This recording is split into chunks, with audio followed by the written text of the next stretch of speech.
Toi, dans ta jupe rapide, reprisée, limite, la poussière, tu balais d'avant en arrière.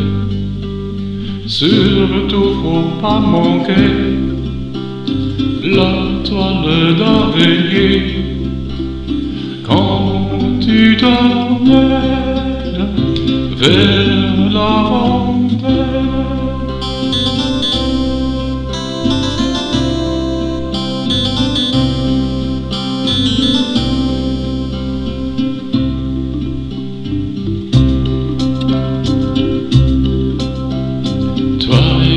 Ta peau de chamois, colle beau chamois, vers l'avant, tes oreilles sont cachées dedans. Éprouve le vent glacial, supporte bisouria, quand tu t'emmènes vers la fontaine.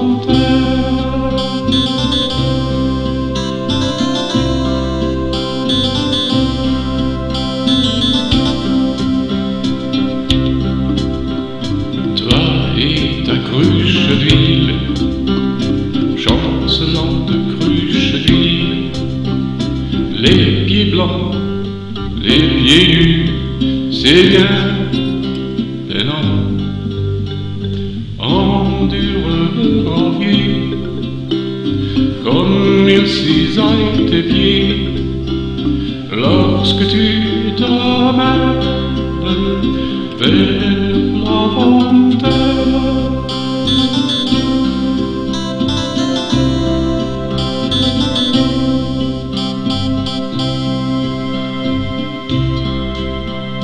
Toi, dans ta jupe rapide, pose ton balai, pose le survalier, resté d'emblée, somme bien-aimé.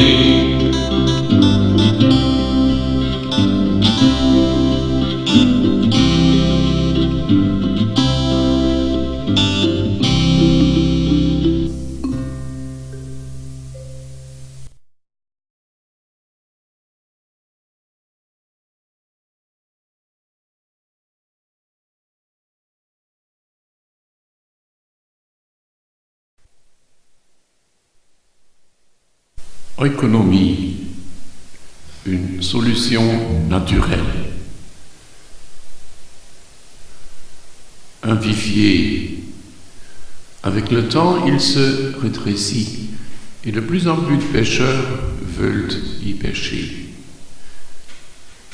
C'est normal, prétendent les experts occidentaux, car autrement les pêcheurs deviennent paresseux et ou ils s'endorment. Jusqu'à quand? Jusqu'à où? C'est toujours mieux qu'un vivier Poutine, selon les mêmes experts. Oh, au secours, Oikos.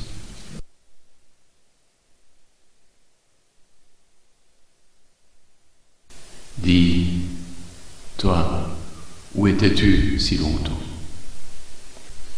Il y en avait qui commençaient à croire que toi, tu sois un personnage de conte de fées. Le dernier qui ait entendu parler de toi fut Aristote. Je ne suis certainement pas une fée illusionnaire, mais avec la belle au bois dormant, j'ai en commun qu'un enchanteur malsain m'a fait endormir.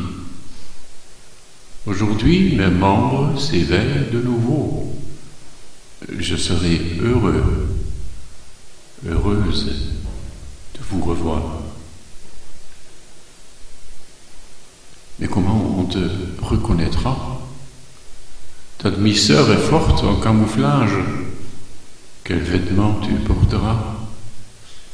Y aura-t-il un revenu de base, comme déjà prôné par le designer anthroposophique Götz Werner? Comment je vais m'habiller? Je ne le sais toujours pas moi-même. Ce que je souhaite, c'est de vous plaire, vous, les représentants si importants de la race humaine. Les vêtements que je porterai alors seront aussi issus de votre choix à vous, partiellement. Une chose est certaine, tout le monde aura la possibilité de travailler en légèreté, car travailler ensemble, sans mobbing, c'est chose formidable. Y aura-t-il des inéquités? Pourquoi pas? Même l'œil de droite et celui de gauche ne sont pas tout à fait uniformes. Et n'est-ce pas le secret d'un beau visage humain? Toutefois, aucune poche de mon manteau sera beaucoup plus grande, plus large qu'une autre. Ne vous préoccupez pas trop de ma garde-robe, puisque dans le bon, il n'y a pas de mauvais. En outre, aujourd'hui déjà, maintes designers hautement talentés se trouvent dans les blocs de démarrage. Et je suis curieux de ce que leur imagination concrète produira de prodiges. J'en suis convaincu, je serai bien habillé pour chaque saison.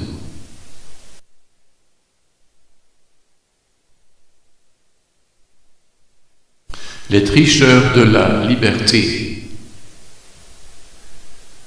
Prochainement, le rideau tombera sur l'épisode crucial du projet Humanité.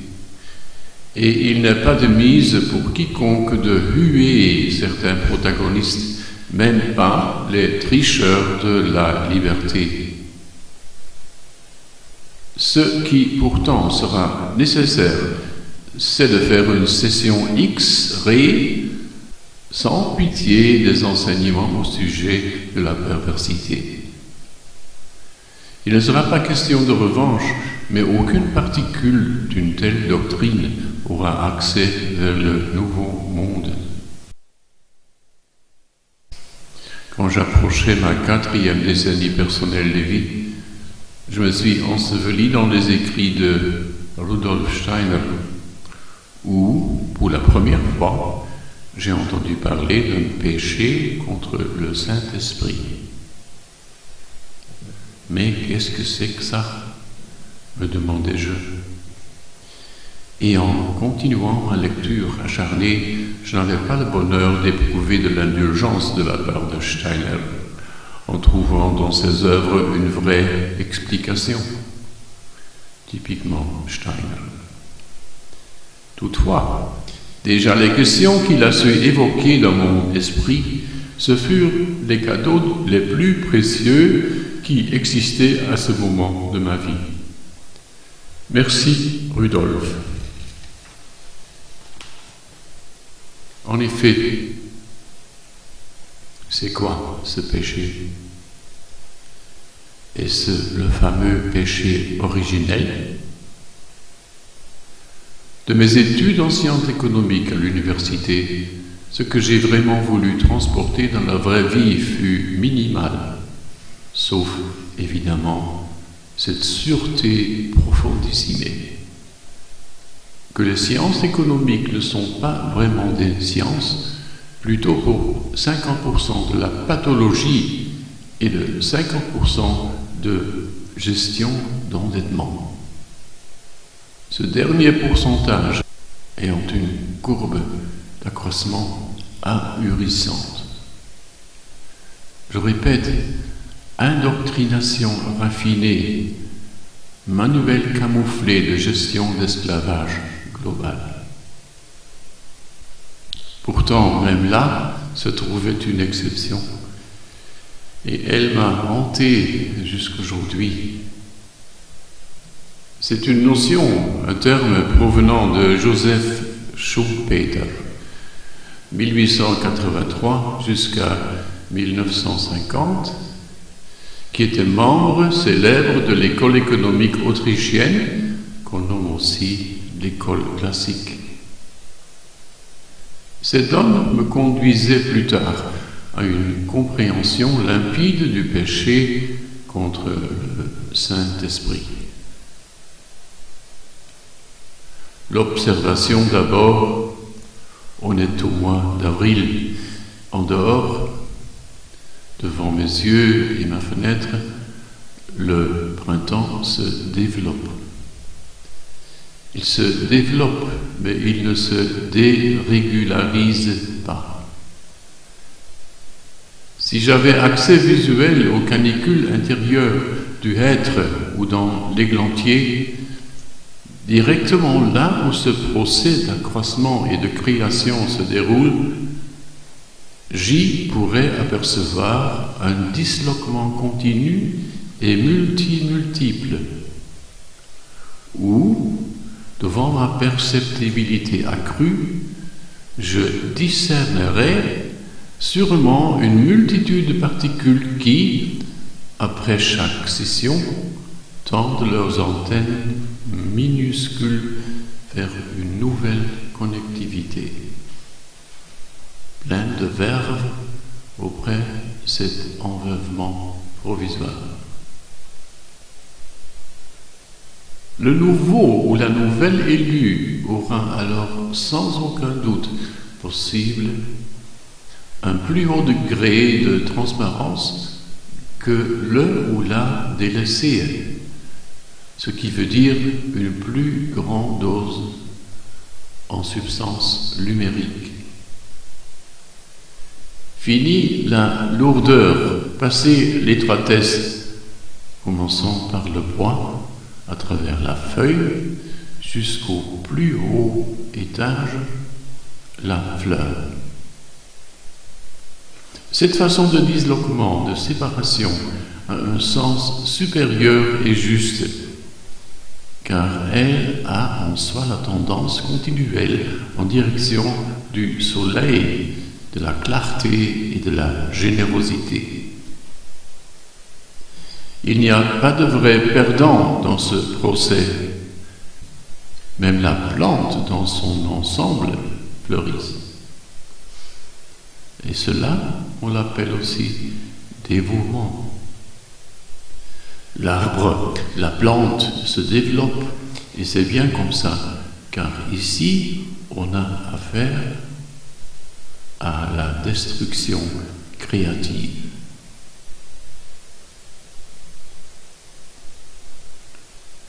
Tout l'inverse dans une centrale atomique.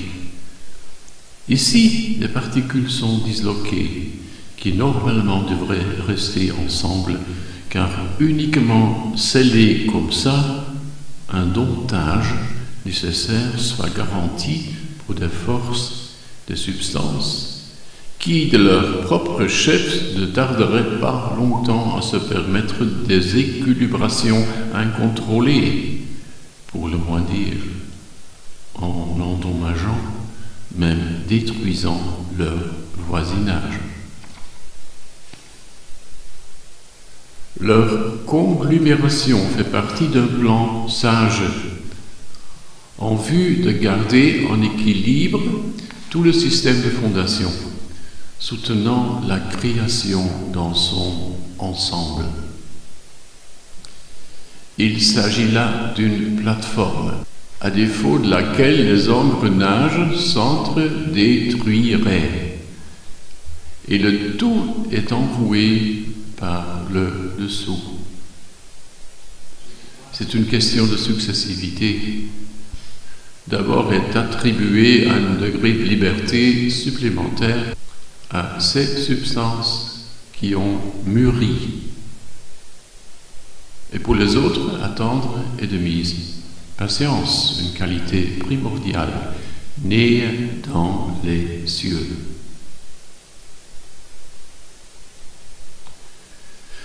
Mais qu'est-ce qu'ils foutent, ces gangs terriens qui tirent les ficelles dans nos sociétés d'ici-bas? Avec un dévouement touchant au fanatisme, ils ne trouvent pas meilleur choix que d'essayer de cliver le monde minéral par force, avec le seul but d'en déduire une sorte d'énergie bon marché et surtout lucrative pour eux-mêmes et leurs complices. Je veux dire de la chaleur. Ce qui a comme conséquence directe et infernale que toute la création risque sa dérégulation.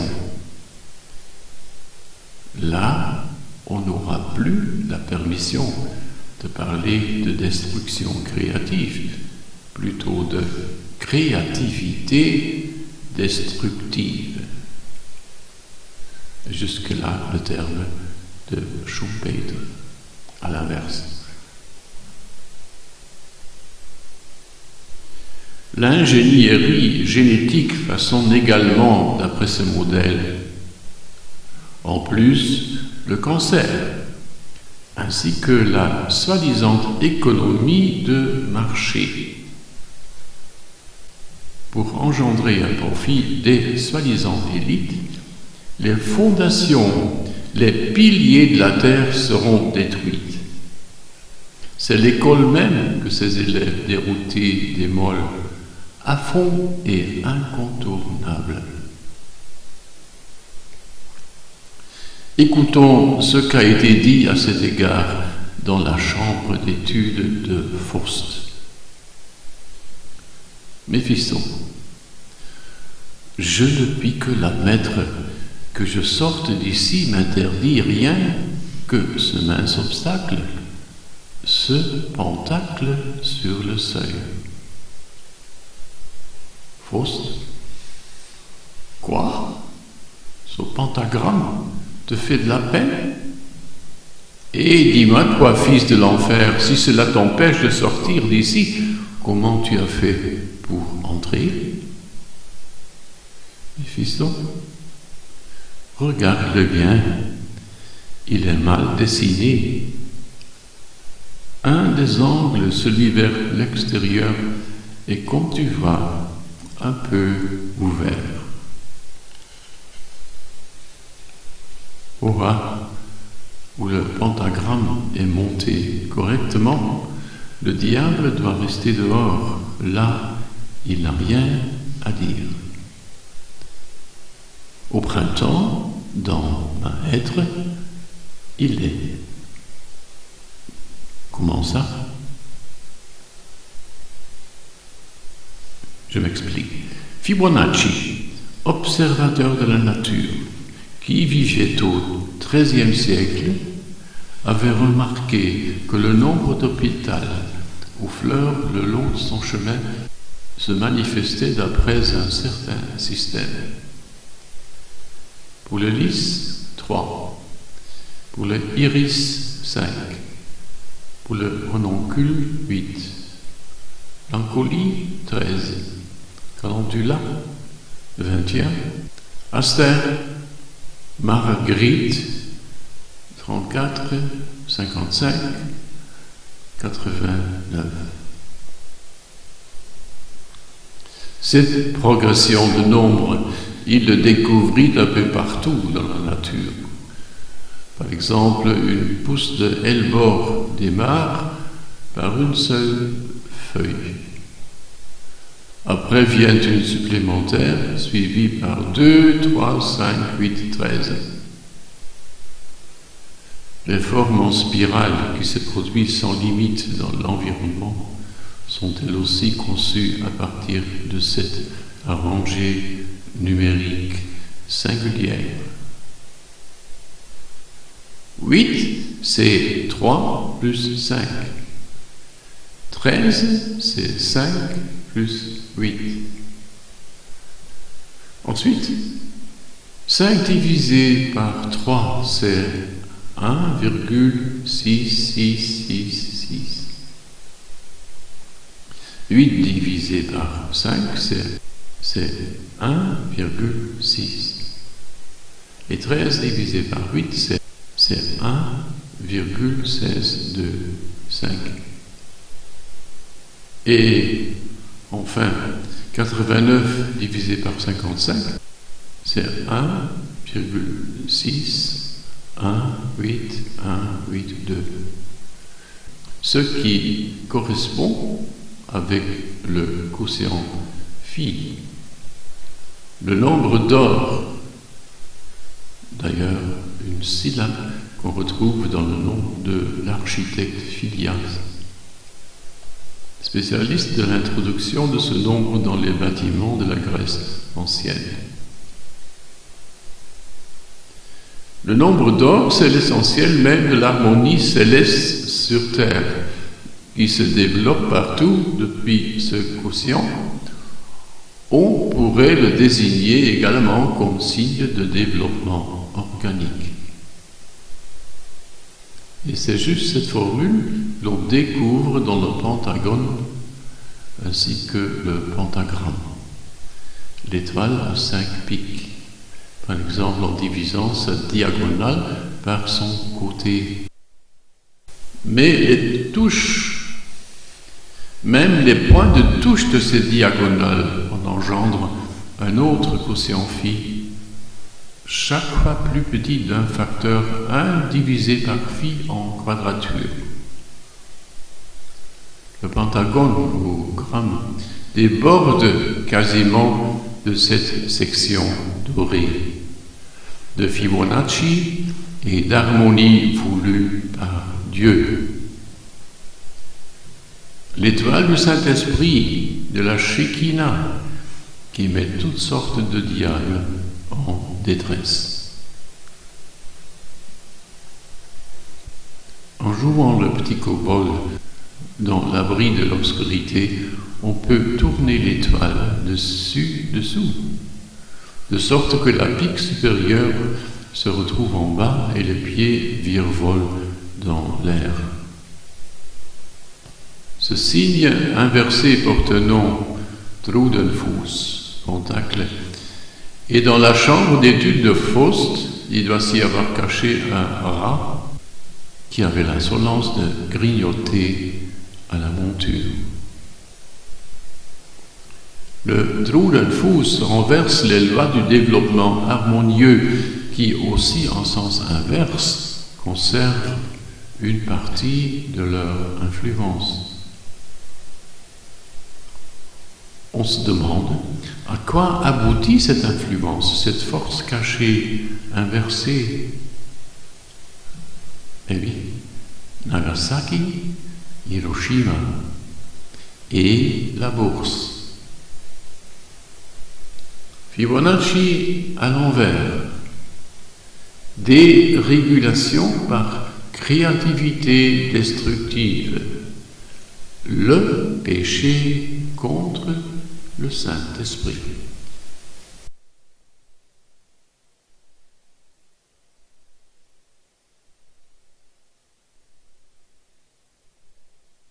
Le reflux du temps. Non. Vers minuit du 21 décembre 2012, l'océan Pacifique ne s'étendra pas au-dessus des sommets de l'Himalaya et la pression sur les plaques continentales sera réduite en force raisonnable.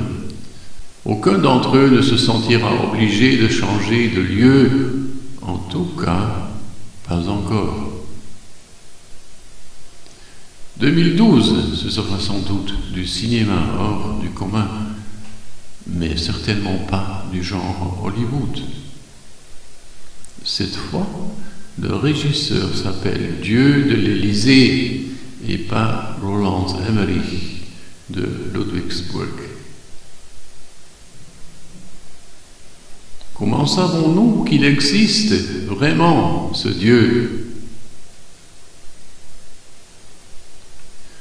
Lorsqu'au XIIIe siècle, l'inspiration des conifères de l'esprit humain se dégrada de façon vertigineuse, autre chose grimpait à la même vitesse, l'épaisseur des publications.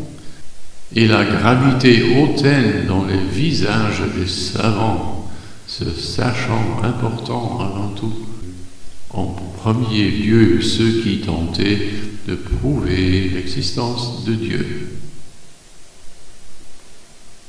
Jusqu'à ce que Faust, résigné, se laissa tomber dans son fauteuil de chambre d'études en soupirant. J'ai, pauvre de moi, étudié maintenant la philosophie, la juridiction et la médecine, même la théologie, plein d'enthousiasme. Me voilà, l'idiot, qui suis encore plus bête qu'avant.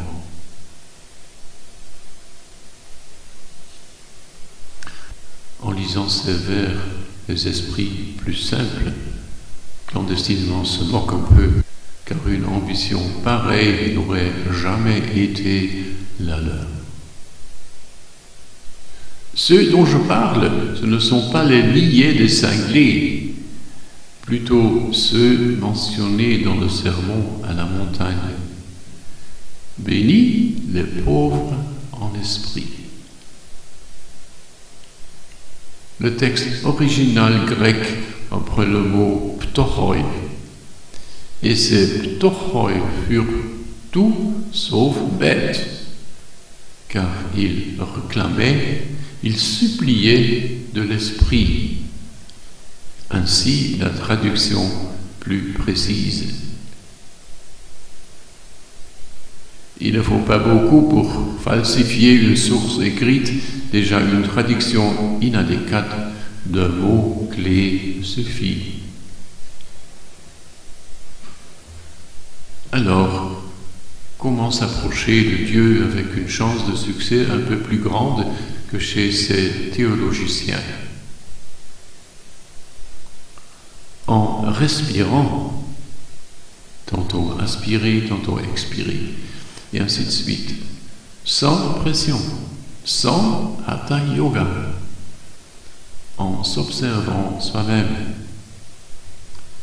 car on remarquera que ce n'est pas nous qui respirons, non, on est respiré. Et dès le moment où on cesse d'être respiré en se trouvant incarné en chair, Dieu continuera à aspirer et expirer dans notre apparence plus éthérique après. Car il s'agit là de son signe de marque. Tout ce qui respire se trouve entre ses mains, dans son aire d'influence. Même la terre respire. Aristote en était sûr, ainsi que Jacob Lorber. Et il n'est pas exclu que cette respiration terrestre soit à l'origine de la marée haute et de la marée basse. Qui sait? Les galaxies le font également. Oui, mais où dans tout cela le rapport avec 2012? C'est évident. Dans notre système galaxial, avec Sirius comme un des soleils centraux, l'expiration tient à sa fin et le mouvement inverse va entamer le départ. Comme une vague immense qui se redresse et à laquelle personne ne sera capable de résister, s'enfuir exclu également. C'est la réintégration du chaos dans l'ordre divin. Et cette transition n'est pas de sorte à plaire aux puissants de ce monde, puisqu'eux ne risquent de perdre leur influence, même leur raison d'être incarnés. Dans les fissures les plus cachées de leur âme, ils ont déjà avoué l'irrélévance de leur résistance, se rendant par étapes. Si le contraire serait le cas, ils ne seraient plus sur terre. Quoi qu'ils n'en parlent pas, ils en sont conscients. Avec le temps, ça s'arrangera. Comme chez Ebenezer Scrooge dans le Christmas Carol de Charles Dickens. Considérez de façon plus précise. Ce redressement a déjà commencé au moment où le Nazaréen, cloué aux croix, soupira ces 7 derniers mots, car ils ne savent pas ce qu'ils font. Cette ignorance d'antan, aujourd'hui en 2010, s'est retournée en conscience éveillante de nombre croissant de natifs de la terre. Qu'est-ce qu'il chante, ce sacré Leonard Cohen? Everybody knows. Every soul awakens. Je suis, et peu après, nous sommes. D'abord des Saül, puis de Paul, de Pierre, des Jean. Une spirale céleste à travers la matière de moins en moins dense et au-delà. Ce ne seront pas les mathématiques qui nous aideront aujourd'hui et demain, plutôt le don d'éprouver, de sentir les réalités, en tout cas cette partie de cet atout qui a su éviter de se laisser ensorceler et, sinon, a réussi à se redresser de nouveau de ce marais, comme un nénuphar. C'est un sentiment issu de la dite capacité qui nous fait constater chaque année à Noël ou au jour de notre anniversaire, étonné. Quoi? Un an déjà? C'est comme si c'était hier. Vers la fin de ce mouvement expiratif, le temps semble devenu un véhicule très lent. Et maintenant, l'inspiration déjà à l'horizon, le temps, le vrai, semble se rétrécir. Ma femme a 63 ans. Il avait l'intention de sortir en retraite de sa vie professionnelle plus tôt que prévu. Mais depuis, elle a changé d'opinion. Je continuerai jusqu'à l'âge de 65, car un an, ça se sent comme étant 4 mois. Multiplié par 2, en voilà 7. L'univers a cessé de s'étendre, il redevient plus petit, plus compact. En revanche, plus agile et plus ordonné et réglé en même temps. Le chemin de retour a commencé en direction de la source de l'existence, là où nous avions commencé notre trajet, à la maison. Attention, j'ai dit le nouveau univers et non le désuet, car ce dernier explose de plus en plus vite, de plus en plus chaotique, bourré de guerres, de maladies incurables et de brutalité insensée, direction trou noir. Tout cela, nous le vivons, même si nous n'en sommes pas conscients. C'est un parcours final difficile, mais très excitant en même temps. Peut-être le plus grandiose et le plus intéressant qu'il y ait eu et qu'il y aura. Il nous faudrait faire un effort supplémentaire afin de comprendre plus vite donc conscience, et le partager avec d'autres s'ils le veulent. Sinon, le manque de courage, le sentiment d'impuissance pourrait engendrer une dépression collective et même mener à un suicide de masse. On peut constater aussi que toute la calamité connaît une sorte de brutalisation. C'est un processus parallèle.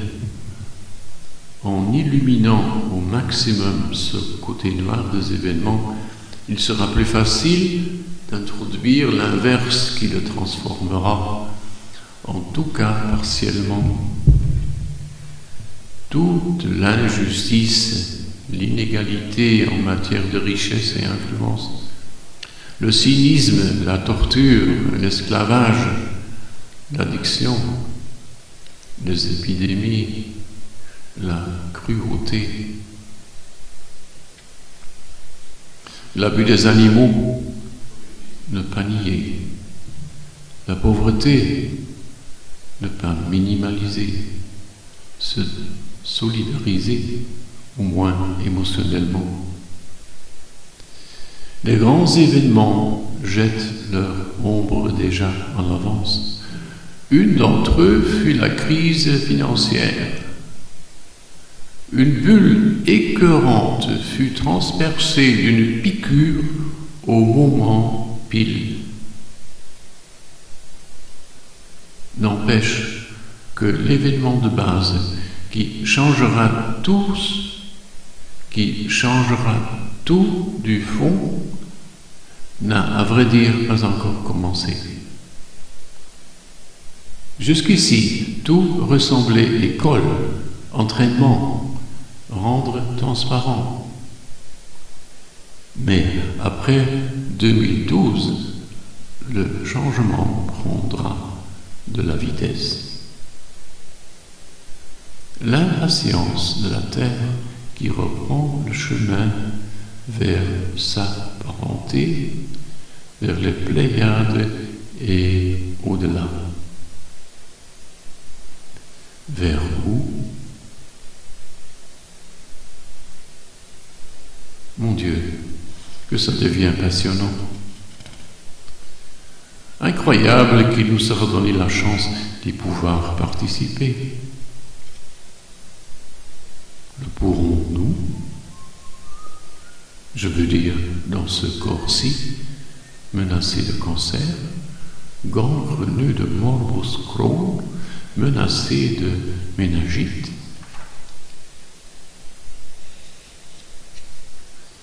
Est-ce important? La mort, c'est un long sommeil. Pendant tout cela, il sera important de se souvenir de ce grain de semence originel qui, comme chaque semence en enclos et parfaitement équilibrée, éprouva une incitation de quelque périphérie qui l'invita à germer dans un sol humide, l'enveloppant. Le sol, le bain gloueux initial de toute existence. Et cela aussi longtemps que, basculer à tort et à travers entre adhésion et repulsement, son matrix aura tout intrusé. Et que chaque cellule porte en soi son image idéale, débordant de santé.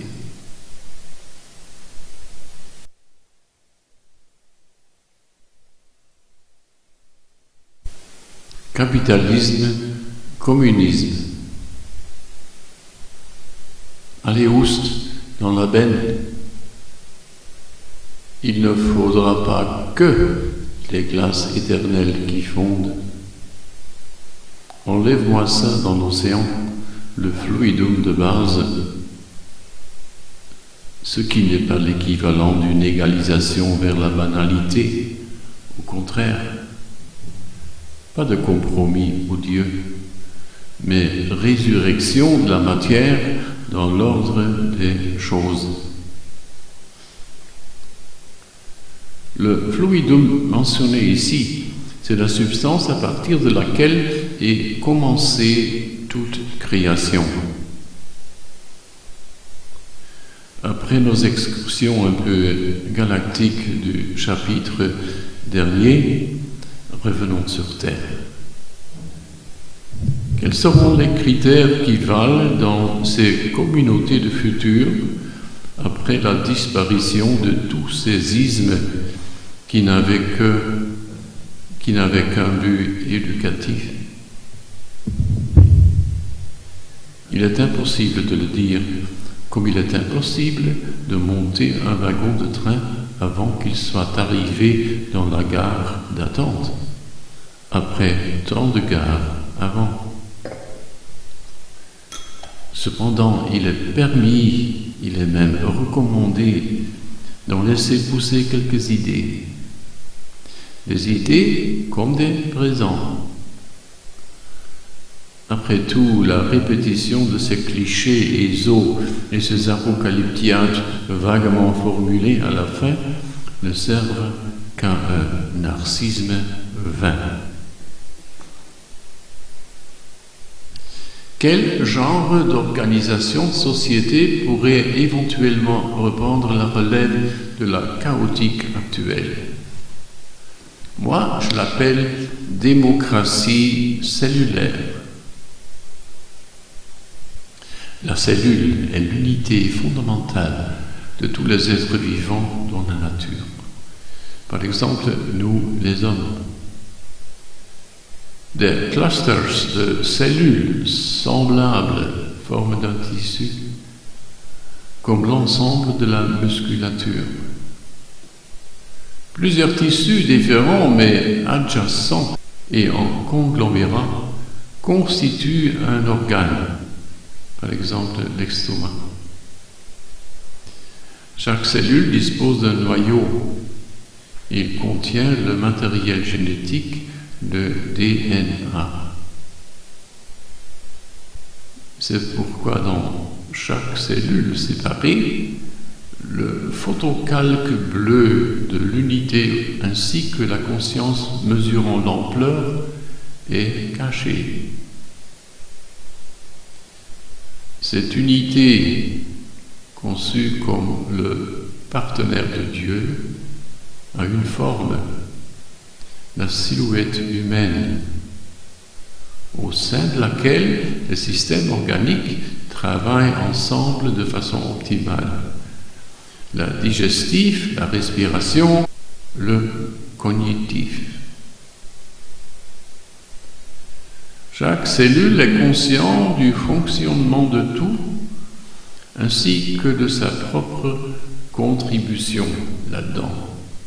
Et elle connaît sa valeur.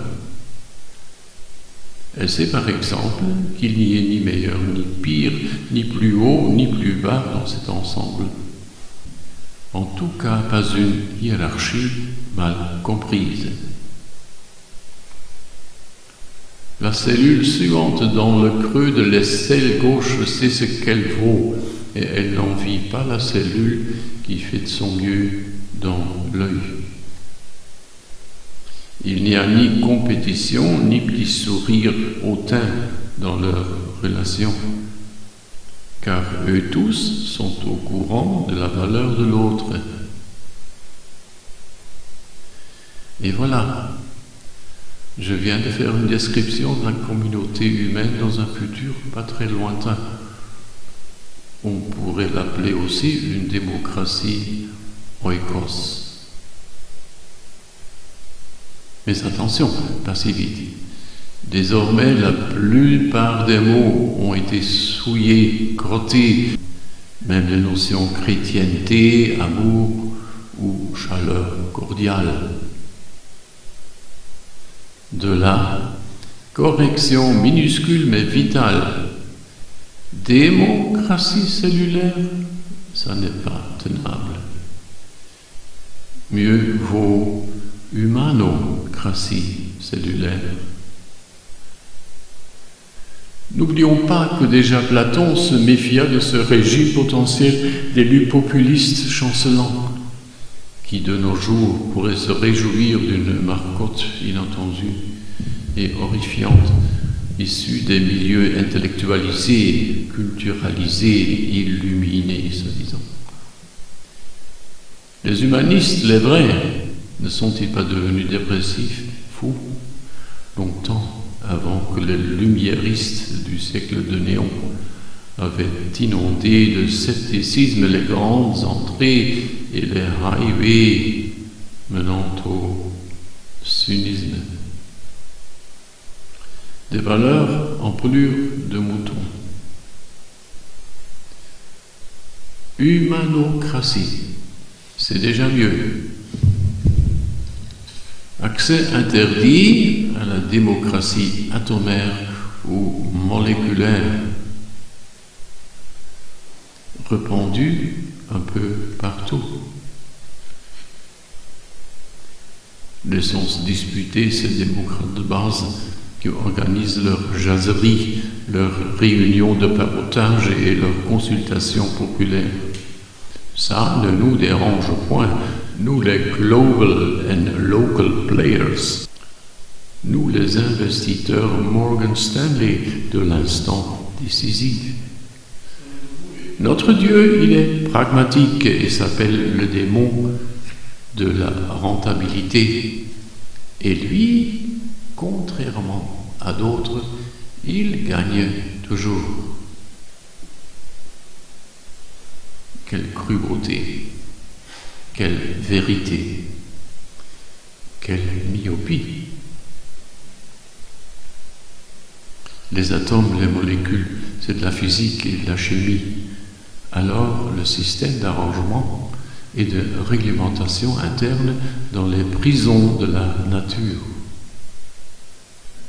Ces particules pourraient s'imaginer de s'être libérées en ionisant par l'acquisition ou par perte d'électrons.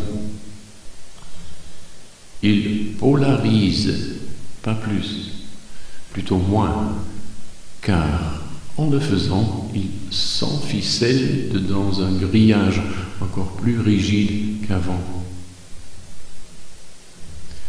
La cellule, par contre, a compris et repose en soi-même, well balanced. À moins qu'elle ait donné accès à des influences dégénérantes, des chuchotements d'arrogance, qui à la fin causa la séparation totale de sa source primaire, en la laissant périr de sa propre faute, elle qui est aveuglée de gloire dubieuse. La source, c'est l'amour, la charité, l'agapé, qui lui envoie sans cesse ses signaux par le biais de son DNA. Et c'est en toute liberté qu'elle a pu choisir le tranchement de ce filament, décision qui l'écarte définitivement de l'humain, de la similitude au divin, de l'Adam calmant, car elle se sentait illuminée, la pauvre. Cancer. Celui qui ne veut vraiment pas, il a déjà reçu, et après, qu'il ne vienne pas avec cette plainte tardive et vaine d'avoir été délaissé. Ceci étant précisé, comment cette transition vers un humanisme mûri pourra-t-elle être accélérée sans trop de bavardage inutile? Là, ma réponse sera moins hésitante qu'avant, par une synchronisation.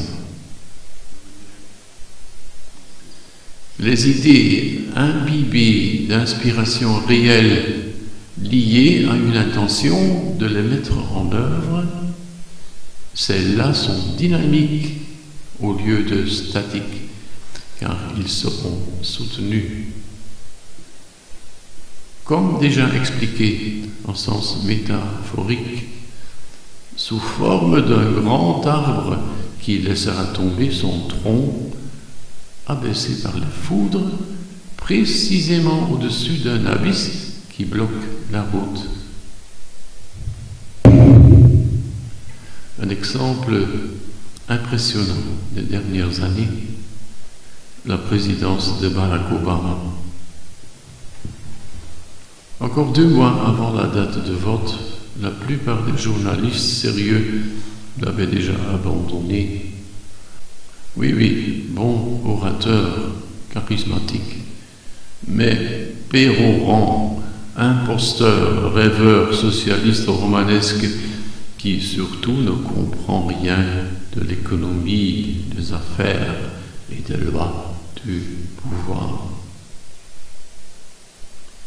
Et, tout d'un coup, la tonnerre. Avant leurs yeux ébahis, les coups de foudre financiers, des personnages hautement installés dans leurs glass towers, qui, le lendemain, devinrent encore plus humbles que Diogène dans son tonneau. La course à Canossa, Washington. Et si les États-Unis n'auraient pas été si vastes, ils auraient sans aucun doute pris la bicyclette au lieu de leur private jet. Synchroniser. Synchronisation. Cela veut dire le confluent d'événements, d'actions qui se passent au même moment ou bien dans une succession utile. Soyons debout et alertés afin de ne pas dormir quand ces synchronisations suspendront nos mondes. Car être le bénéficiaire d'idées cadeaux n'implique pas de n'avoir à prendre aucune initiative soi-même. Dès que les plaques de glacier déjà fondues auparavant se mettent à se desserrer et disperser, le moment venu de hausser les voiles et de profiter de l'occasion de traverser la fente. Non, pas comme des cambrioleurs, pas trop franc-fonçants non plus, mais un petit zeste de gavrocherie sera permis. Comme il y a longtemps, ces argonautes, par un détroit de mer, le Hellespont.